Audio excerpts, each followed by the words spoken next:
अमित परिवार YouTube channel पर आप सभी का मंगलमय स्वागत है।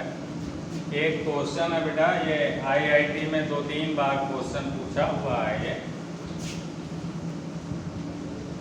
आईआईटी में 2-3 बार पूछा, 79 में, 80 में, ऐसे बहुत बार पूछा है। तो करा एक बिजली की केतली में पानी 15 मिनट में उबलता है। यदि 10 मिनट में उबालना चाहें तो केतली के तापक तंतु में क्या परिवर्तन? तो हम लोग बेटा ऊष्मा का या शक्ति का जो फार्मूला है पावर का, पावर P बराबर या फिर बेटा ऊर्जा जो भी आप कहें, हम लोग जो है ऊर्जा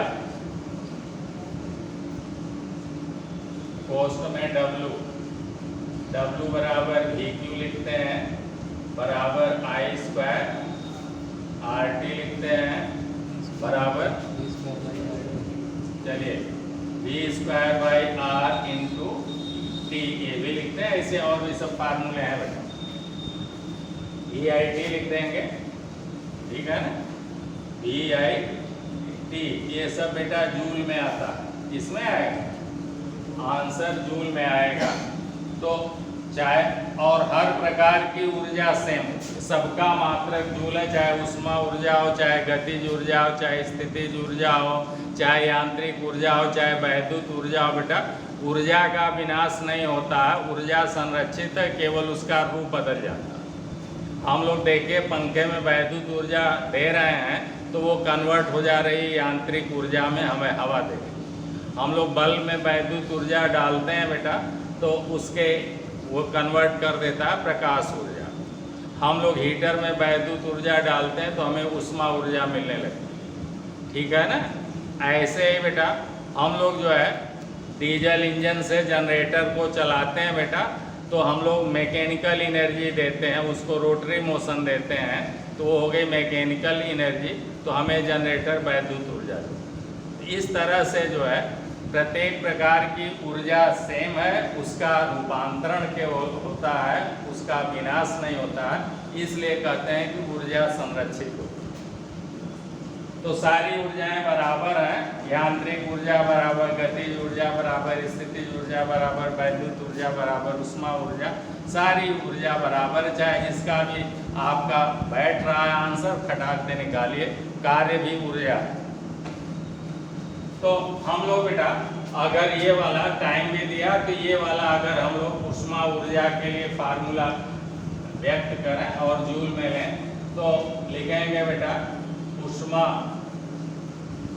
ऊर्जा क्या होगी, दोनों दशाओं में बराबर हो। बोलिए ना, पानी 15 मिनट में उबाल रहे हैं तो 15 मिनट में दी गई ऊष्मा ऊर्जा, और 10 मिनट में उबाल रहे हैं तो 10 मिनट में दी गई ऊष्मा ऊर्जा, दोनों का मान क्या होगा, बराबर होगा, तब है पानी उबलेगा। कोई भी द्रव बेटा उबलने के लिए जितना ऊष्मा ऊर्जा आप दे रहे हैं बेटा, ठीक है ना, तो उतने टेम्परेचर जब मिलता है बेटा तो वो उबलता है। जैसे हम लोग कहते हैं पानी 100 डिग्री सेंटीग्रेड पर उबलता है, तो इस तरह से दोनों दशाओं में दिया गया ऊष्मा ऊर्जा बराबर होगी, तब है जो है पानी उबल रहा। वहाँ पर ऊष्मा ऊर्जा हम 15 मिनट में उतना दे रहे हैं जितने पर कि उबल रहा है, उतने ऊष्मा हमें 10 मिनट में देना है, तब पानी फिर वैसे ही उबलने लगेगा जैसे पहले उबल रहा है। यानी पहले की दी गई ऊष्मा ऊर्जा बराबर बाद की दी गई ऊष्मा ऊर्जा, दोनों बराबर होगी, ठीक है ना, क्लियर हो गया। तो पहले की ऊष्मा ऊर्जा बेटा मान लिया कि ये है और वोल्टेज तो सेम रहेगा, तो लिख लिया बेटा V²। पहले की ऊष्मा ऊर्जा हो गया V², पहले प्रतिरोध मान लिया R1 है, और समय बेटा गुणे T1 बराबर बाद की ऊष्मा ऊर्जा सेम इसी के बराबर होगी, तब वो उबलेगा पानी, तो बराबर वोल्टेज उतने रहेगा V² और प्रतिरोध R2 मान लिया, गुणे T2 मान लिया। और दूसर का आप एक ये भी जानते हैं कि R बराबर होता है बेटा rho into L by A, यानी R समान अनुपाते L, लंबाई के समान अनुपाती हो तो आप कहेंगे R1 समान अनुपाते L1, ऐसे है ना। जब खींच कर नहीं बढ़ाएंगे बेटा तब की बात, R1 समान अनुपाते L1 है। अब यहाँ पर भी आप चलिए तो अब बेटा अगर हम लोग भाग दे दें दोनों को ऐसे बेटा तो देखिए दोनों पक्षों से v² हटा दें तो हो गया T1 बटे R1 बराबर T2 बटे R2, या R2 इधर ले जाए बेटा तो हो जाएगा R2 बटे R1 यहीं रहने दीजिए बराबर T2 यहीं रहने दीजिए और बटे में हो जाएगा ये T1 इधर आ जाएगा, बोलिए ना। और ऐसे ही बेटा R2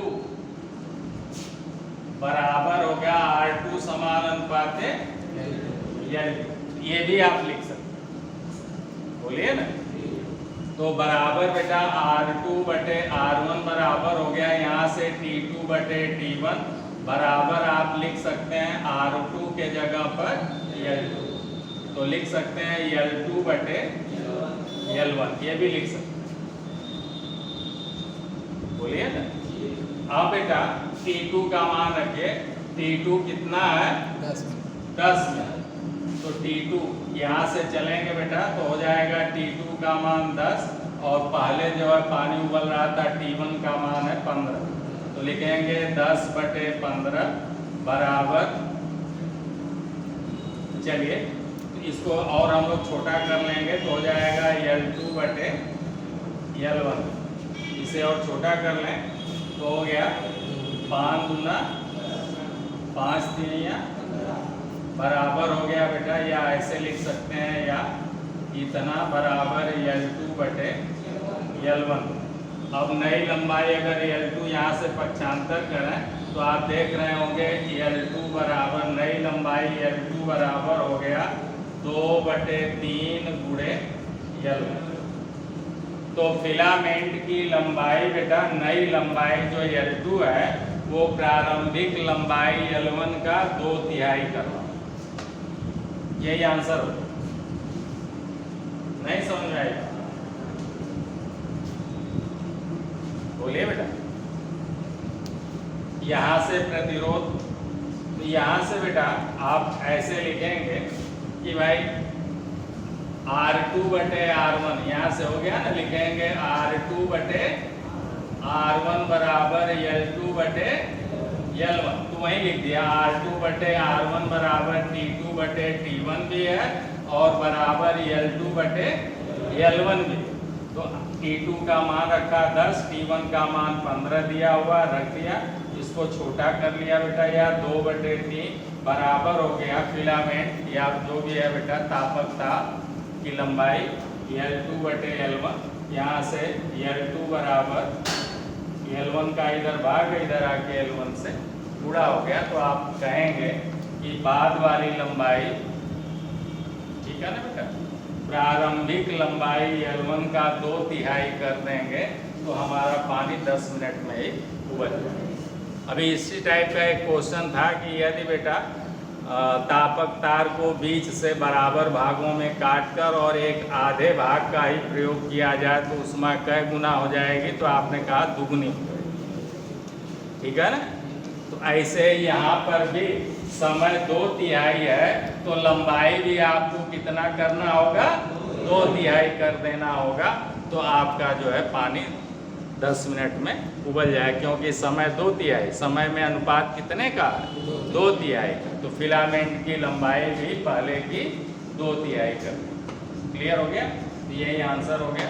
चलिए टॉपिक यहीं समाप्त करते हैं, फिर मिलते हैं अगले वीडियो में, तब तक के लिए धन्यवाद।